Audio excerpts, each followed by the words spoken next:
ओम नमः सिद्धेभ्य. सर्व जैन धर्मीय श्रावक श्राविकांना सर्वांनाच खूप खूप आशीर्वाद. आपणा सर्वांनाच माहीत आहे की भारत देश स्वतंत्र झाल्यानंतर आठवी जनगणना या 2026 व 2027 मध्ये भारत सरकारद्वारे ही जनगणना केली जात आहे आणि त्याची सुरुवात 1 मे पासून देशामध्ये झालेली आहे.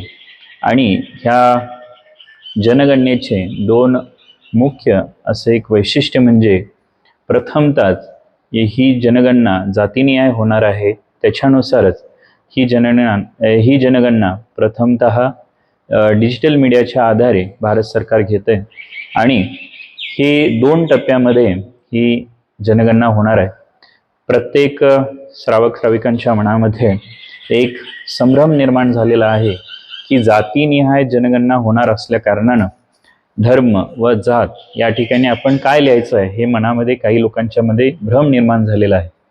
आणि सोशल मीडियावर काही मेसेजेस फिरत असल्यामुळं हे स्वाभाविक आहे. परंतु जे होणारी जनगणना आहे ती 2 टप्प्यामध्ये होत असल्या कारणानं पहिल्या टप्प्यामध्ये कुठल्याही प्रकारे जातीनिहाय जनगणना होणार नसून पहिल्या टप्प्यामध्ये फक्त घराच्या नोंदी त्याचबरोबर आपली संपत्ती आपली प्रॉपर्टी जी आहे त्याची नोंद यामध्ये होणार आहे.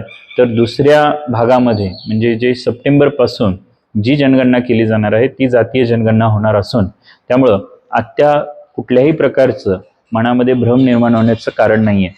तर जी जनगणना आता होणार आहे त्यामध्ये 33 प्रश्न विचारले गेले असून त्यामध्ये जो 13व्या नंबरचा जो प्रश्न आहे अनुसूचित जाती अनुसूचित जमाती व इतर असा जो प्रश्न आहे तिथं आपण सर्वांनी इतर असं लिहायचं आहे किंवा ऑप्शन सिलेक्ट करायचं आहे.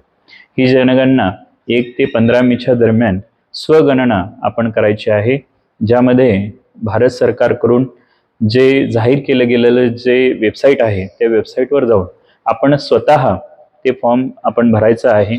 हे फॉर्म भरून झाल्यानंतर आपल्याला एक नंबर आपल्याला एक प्राप्त होईल, रजिस्टर नंबर एक आपल्याला प्राप्त होईल. तो रजिस्टर नंबर 15 तारखेनंतर जे आपल्याकडे सरकारी अधिकारी येतील त्यांना आपण ते देऊन त्यांना सहकार्य करायचं आहे. आणि जर आपल्या घरामध्ये कुणाला इंटरनेट वापरणं कळत नसेल किंवा वेबसाईटला जाऊन हे फॉर्म कसं भरायचं हे कळत नसेल, जे जाणकार आहेत त्यांच्याकडून भरून घेण्याचा प्रयत्न आपण करायचा आहे. आणि होत नसल्यास तर 15 तारखेनंतर जे सरकारी अधिकारी येतील त्यांना आपण संपूर्ण आणि योग्य माहिती देऊन आपली नोंद करून घ्यायची आहे. पण प्रत्येक नागरिकाचं एक कर्तव्य आहे ते म्हणजे आपली नोंद होतंय का नाही ह्याची खबरदारी आपण घेतली पाहिजे आणि याबद्दल आपण सजग राहणं गरजेचं आहे. कारण जर पहिल्या टप्प्यामध्ये आपली जर नोंद झाली नाही तर दुसऱ्या टप्प्यामध्ये आपल्याकडे लोक येतील याची कुठलीही गॅरंटी सरकार किंवा आपण देऊ शकत नाही. त्यामुळं पहिल्याच टप्प्यामध्ये आपली नोंदणी ही सरकार दरबारी होणे खूप गरजेचं आहे.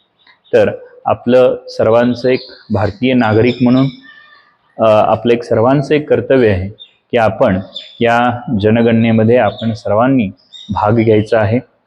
आपण सर्वांनी योग्य अशी माहिती देणं सुद्धा आपलं कर्तव्य आहे. कारण याच आधारे आपल्या समाजामध्ये असलेले जे आर्थिक मागासलेली जी आपली मुलं आहेत त्यांना सुद्धा अनेक सोयीसुविधा गव्हर्नमेंटच्या माध्यमातून आपल्याला मिळणार आहे. आणि त्याचबरोबर जैन धर्माचं योग्य अशी लोकसंख्या किती आहे हे सुद्धा समाजाला व सरकारलाच कळणं सुद्धा गरजेचं आहे. जैन समाज हा अल्प असला तरी सुद्धा योग्य अशी लोकसंख्या आपली माहीत नसल्या कारणानं आपल्याला अनेक सुविधा गव्हर्नमेंटच्या माध्यमातून मिळत नाही. त्यामुळं आपलं कर्तव्य आहे की आपण आपली जी लोकसंख्या आहे जे आपलं शक्ती आहे ते दाखवणं सुद्धा गरजेचं आहे. त्यामुळं आपल्याला सुद्धा सोयीसुविधा मिळवण्यासाठी आपल्याला योग्य असं आपलं जी लोकसंख्या आहे ते दाखवणं गरजेचं आहे. तर आपण सर्वांनी या लोकसंख्येच्या जनगणनेमध्ये आपण भाग घ्यायचा आहे. स्वतः स्वगणनेच्या माध्यमातून वेब पोर्टलवर जाऊन आपण जी खाली दिलेली लिंक आहे त्या लिंकवर जाऊन आपण स्वतः ते फॉर्म भरायचं आहे. आणि येणाऱ्या प्रत्येक सरकारी नोकरदार किंवा जे सहकारी आहेत त्यांना आपण योग्य ती माहिती देऊन सर्वांनी आपण मदत करायची. सर्वांना आपल्याला खूप खूप आशीर्वाद. मी भावना करतो की आपण सगळेजण या जनगणनेमध्ये भाग घेऊन आपण देशाच्या उन्नतीसाठी नेहमी कार्यशील राहाल, मदत कराल ही भावना मी करतो. सर्वांना खूप आशीर्वाद. ओम नमः.